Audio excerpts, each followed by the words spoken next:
Hello, beautiful, and welcome to the Finding Fertility podcast.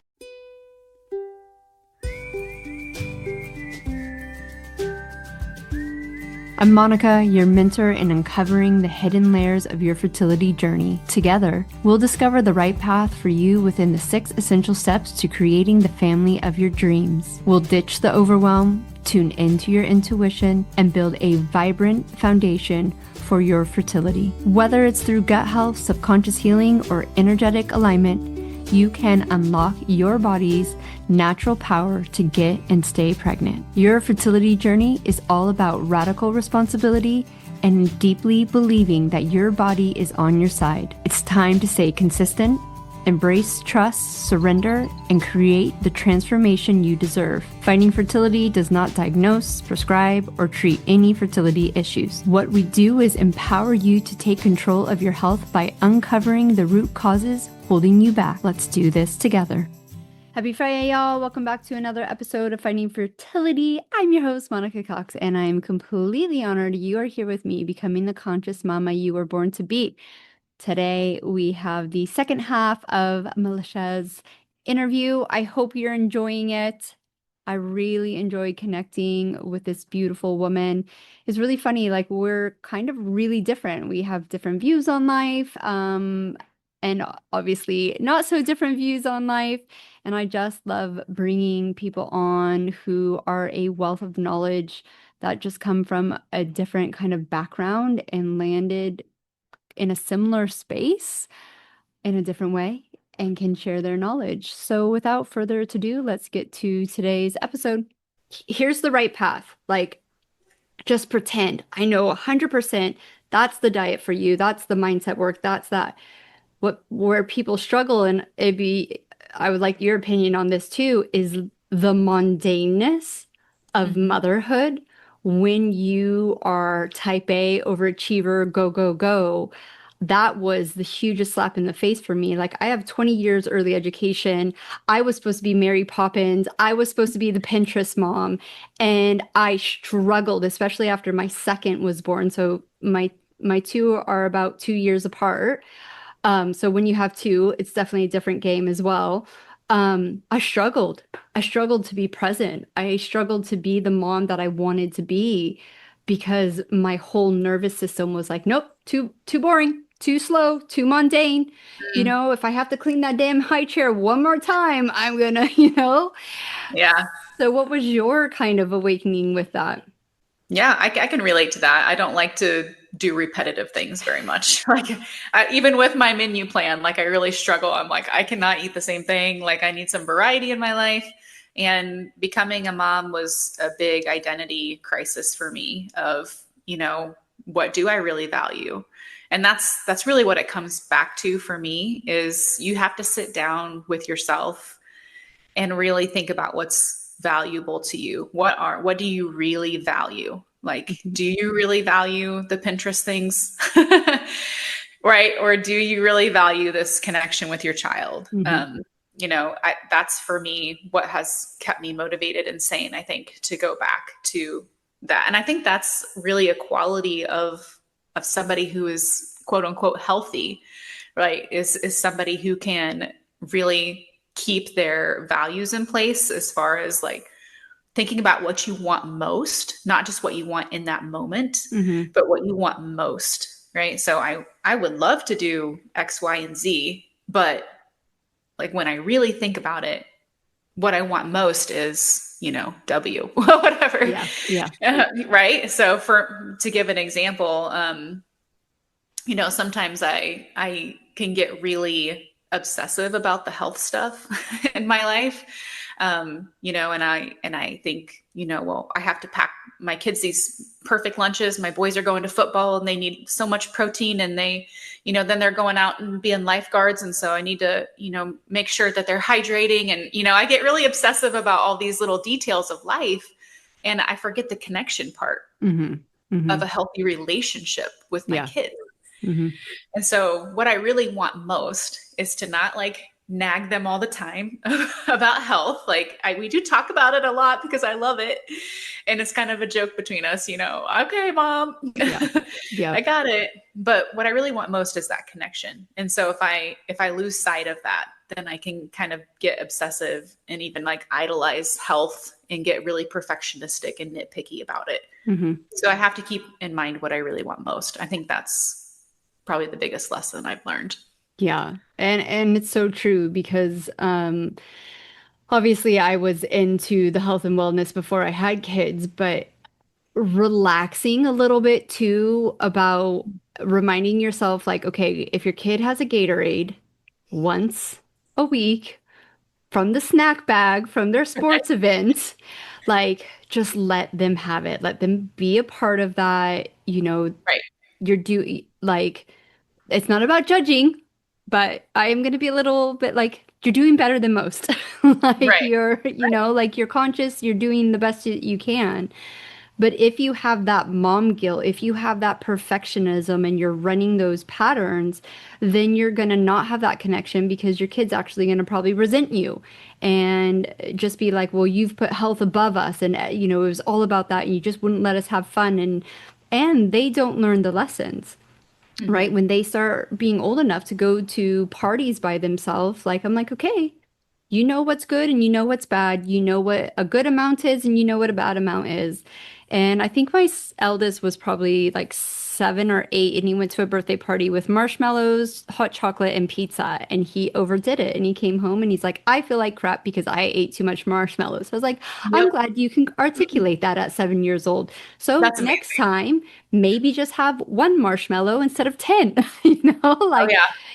and you have to teach your kids these lessons so they can go out and be confident in their own choices and independence, discernment, intuition, and all that. Yeah. And you're modeling all the time, right? So if I just get so obsessive and nitpicky and perfectionistic about the practical aspects of health in our home, then they're just going to leave and think being healthy is so stressful. Yeah.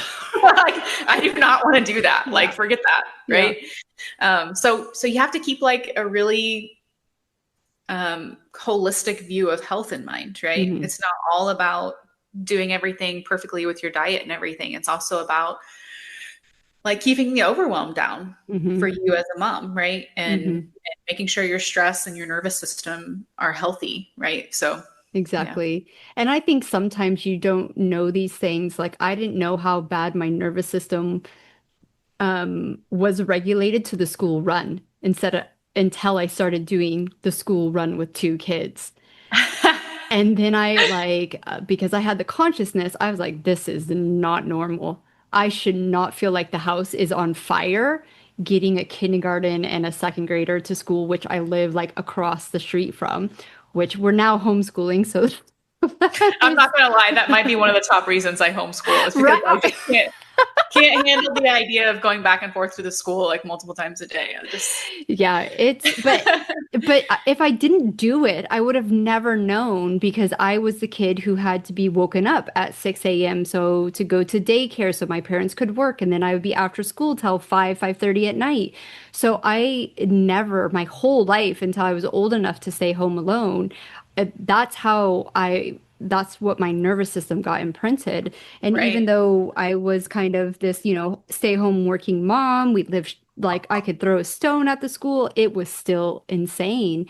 And once again, you had to go in and do the work. And so sometimes when you're on this journey, I really want people to know, and you know this as well, like you don't have to be perfect. You don't have to have the perfect cellular health or the perfect mental and emotional or clear every single block or frequency, but just making those steps along the way and recognizing having that radical honesty is just going to give you the confidence to keep going when times maybe potentially get rough, right? I'm sure you agree, like just because you figured this out, it doesn't mean you've always been above the curve. You have Right. those dips. Yeah, everybody's going to be different as far as how fast they can change and how much they can change and how much they want to change, on a certain time frame. Yeah. So everybody's going to be different according, their personality and the way they like to do things and how much they could what capacity they have for that in that time of their life. Mhm. And so you have to give yourself grace to, go at your own pace and make habits that can be long lasting in your life, because I had that problem. I tried to change so much at once that I kind of just like, forget this for a while. Yeah, I've got to absolutely. find a more sustainable way to make changes in my life. Hmm. You know what I mean? Absolutely. I was just Yeah. on another podcast earlier, and she's like, "What's your non-negotiable?" And I was like, "Well, I guess I have a few now, but in the reality, I've been doing this for 15 years. So to Hmm. be at the stage I'm at, it took me 15 years. And if anyone said to you, okay, you're gonna have not the perfect life because you're still gonna have to deal with a bunch of stuff, but it's gonna take you that long." I know in a fertility journey, most women don't even want to hear give yourself 3 to 6 months. Mm. Stop trying to Yep. conceive. Don't do that round of IVF. Boost that cellular health.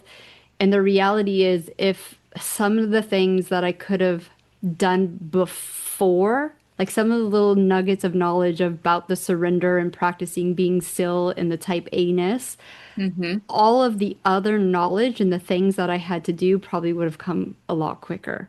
Mm. But Yeah, I because love we that. want tangible, we want certainty, we want control, Yeah. we it's harder to surrender to God and the universe Right. and know that there's divine timing and not our timing. Hmm. Right.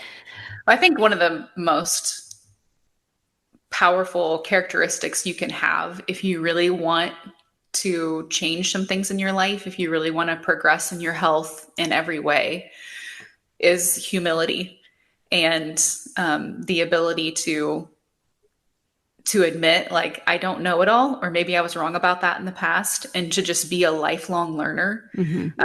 That sense of curiosity is one of my favorite characteristics to see in people, because I was like, man, if you can just ask questions, if you can be someone who asks questions and admit that you maybe don't have it all figured out, you're going to make so much progress that way.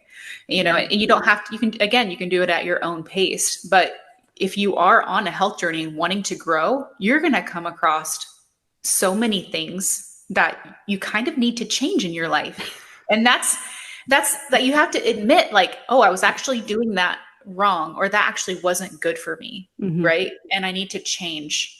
And that takes some like humility in your life to, Absolutely. and so it can be hard. Can be kind of grating to be like, oh, like I was wrong about that. Like I was so sure that that was good, or that I was Hmm. doing the right thing. And sometimes it'll be your own intuition, those little, that little feeling that you get, be like, oh, maybe I need to change this. Like I was so certain that this was healthy, Yeah. or good. And actually, I don't think it is. I think this is the thing I need to change. And you have to be humble enough to make that change. It's Yeah. a pretty humbling process. But I think it's the one thing that will get you to where you want is that being Mhm. curious, being humble, taking that radical responsibility for yourself Mhm. because no one's going to do it for you. You Yeah. can No pay one's all coming the for you. coaches, the doctors, yeah, but you have to Yeah. show up for you in the mundane, and that's what, will create, your consistent action will create your evidence. Mhm. You have to Switch it, trust yourself, right? You have to yeah. trust yourself And because most people don't because right. they look at most of their life and think they've failed, Mhm. especially in a fertility journey because you're not seeing six. Obviously, you're not feeling Right. successful if you are not holding that baby. So Right. you think you're failing that whole time, but if you can just shift your perspective to, okay, I learned what didn't work. Mhm. Am I going to pattern the same way? Am I going to jump into another IVF? Am I going to do, the same diet? Like for me, that was a harsh reality. I was on the perfect diet. I was on the paleo diet. And then I told you I found Sarah's blog, The Paleo Mom, and I was Yeah. like, "Oh, I'm still eating nightshades," which at the time was a big issue for me. Yeah. I mean, I could look at my journey and say I wasted a year if I would have just known that. But it's just like, okay, would I've been able to go from the normal standard American diet? I didn't even have really a bad diet at that stage to autoimmune paleo. Probably not. Like just going paleo Right. was hard enough. Right. And creating those new habits. So by time I was asked to do the autoimmune paleo by myself, Then you were ready. I Then you was were ready. ready. Yeah. Yeah. Where, like you said, maybe if I would have jumped into it, I would have given up sooner. Yep. But shifting directions just a little bit. I know at the end of our last conversation, you had me on your podcast, which was so kind. So fun. So fun. Having that faith and that trust inside of you. And we weren't taught that by society, by our family, by our religious groups.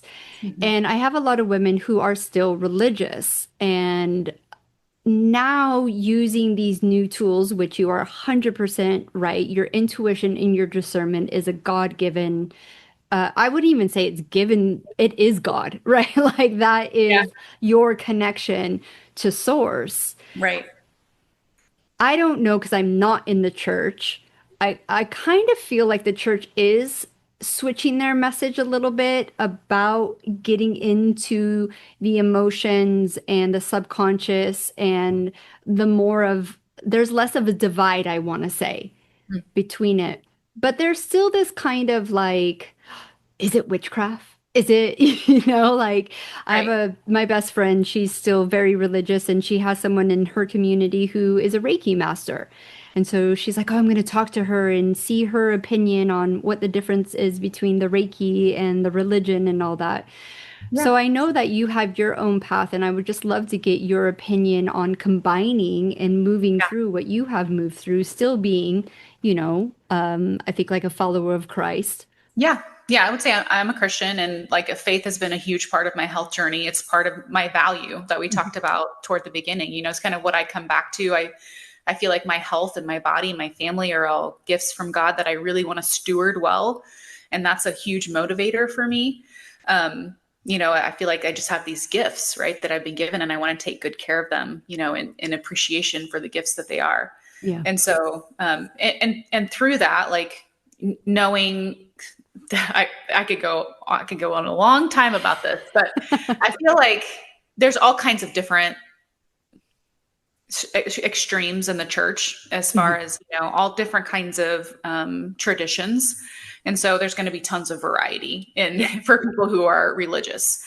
So I do recognize that, but for me, like in my background as a child, I as I grew, I learned that some things that I learned weren't necessarily true. They were more just like cultural norms of the church Yeah. or of the religion, that people thought were good, but they're not necessarily true. They're just kind of like, do this and you'll be accepted more, kind of Yes. things.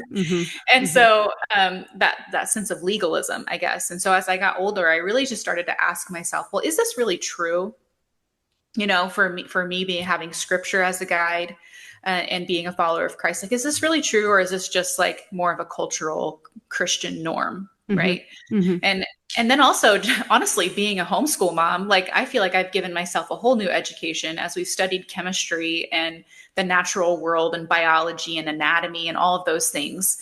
And just seeing how, from my perspective, how God has created all of things. We talk about energy, like some people have a struggle with, energy and thinking about frequencies and things like that. And I'm like, this is the most natural thing that we could do or talk about, right? God, I feel like God just created, you talk about chemistry or molecules or cellular health and structure, like it's all energy. Yeah.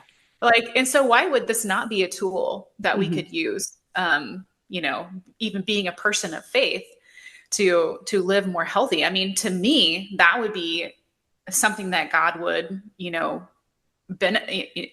God, to me, that would be something that God would approve of more than like a pharmaceutical, putting this like foreign, thing into my body that, is not really natural at all. And so I don't know, that's just my perspective. So for me, as a process of just really like be curious again, right? Be humble and really just start to analyze, well, is that something that's really true? Or is it something that some people believed and I just kind of picked up as a cultural or Christian norm? And is there really anything wrong with this, or is it just something that I had from my growing up or from my culture and my circle Hmm. that people thought was wrong because they didn't understand it?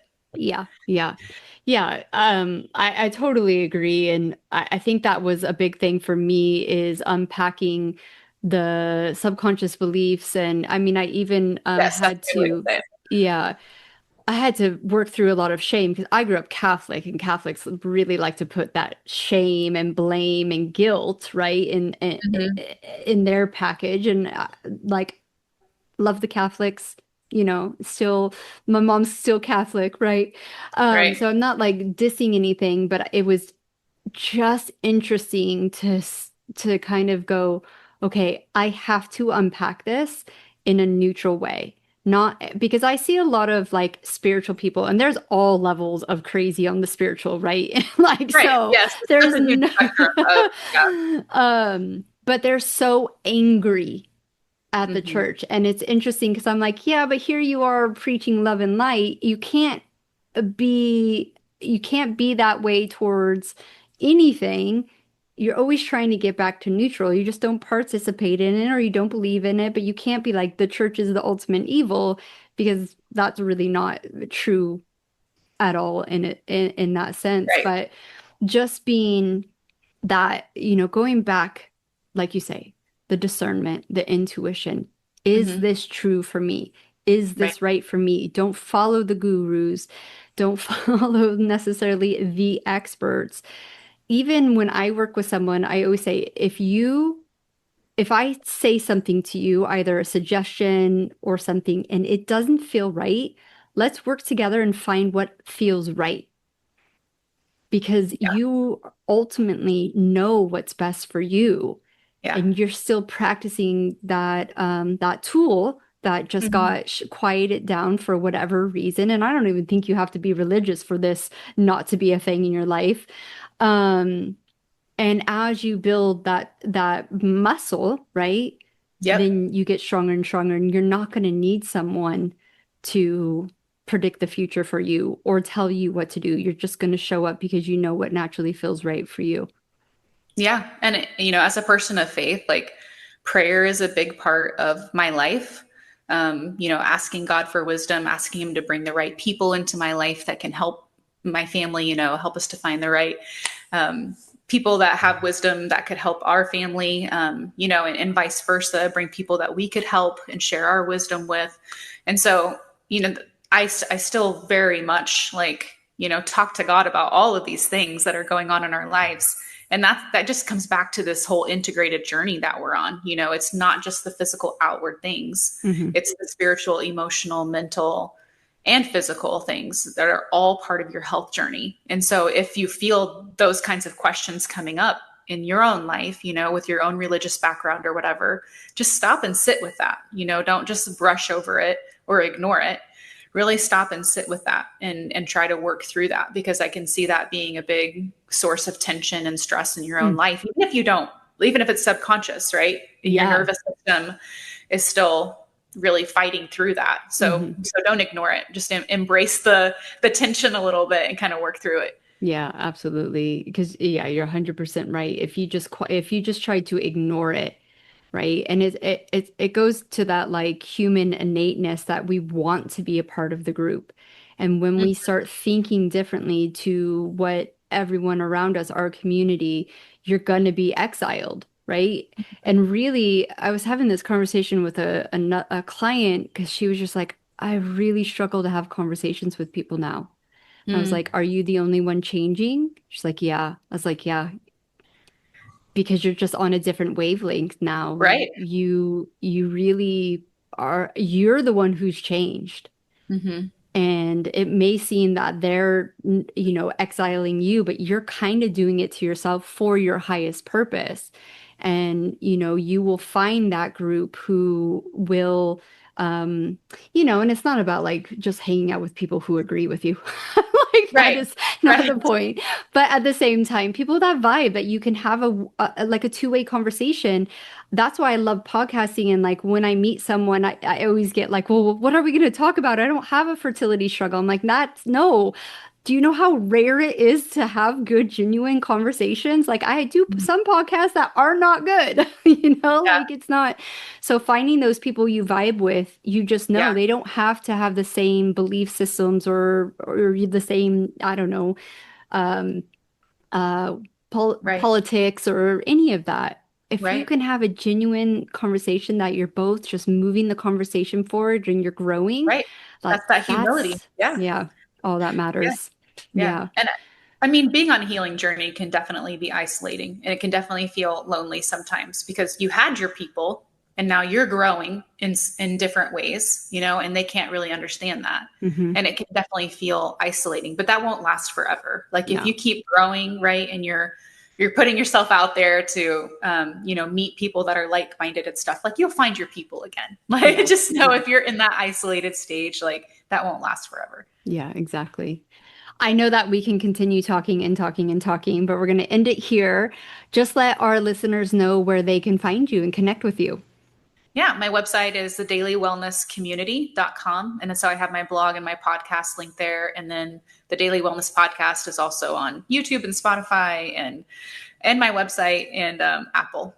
Cool. Well, we'll make sure that all the links are down in the show notes. Thank you so much for making the time and coming to talk to us and sharing your wisdom as a conscious mama. You did it. I did it. I'm still there. I feel like, you pour so much into your kids, and then I have one that's going to go off to college next year, and I'm like, oh my gosh, will she remember anything? So we're about to find out. We're about to find out. She will. She will. All right. Thank you so much. Monica. And until next time. Thank you once again for tuning in and becoming the conscious mama you were born to be. Remember, I wasn't some magical unicorn who stumbled into fertility success. I stayed consistent, I put in the work, and I made it happen. And guess what? You can too. And I have something for my loyal podcast listeners, but here's the key. This is only for women who are feeling burnt out, frustrated, and stuck in the cycle of endless research. And you're at a point where you are screaming, I have tried everything. Why isn't this working? This only works for women who are ready to take a radical responsibility for their journey and start listening to their body's innate wisdom. Because deep down, you can heal and achieve your ultimate goal. If that's not you yet, that's okay. Not everyone is ready yet to show up with ease, deeply connect to their energy, unlock subconscious patterns, and listen to their body's ability to come into full coherence. But for those who are ready, I'm offering something I only do with my paying clients, and this is a fertility breakthrough session.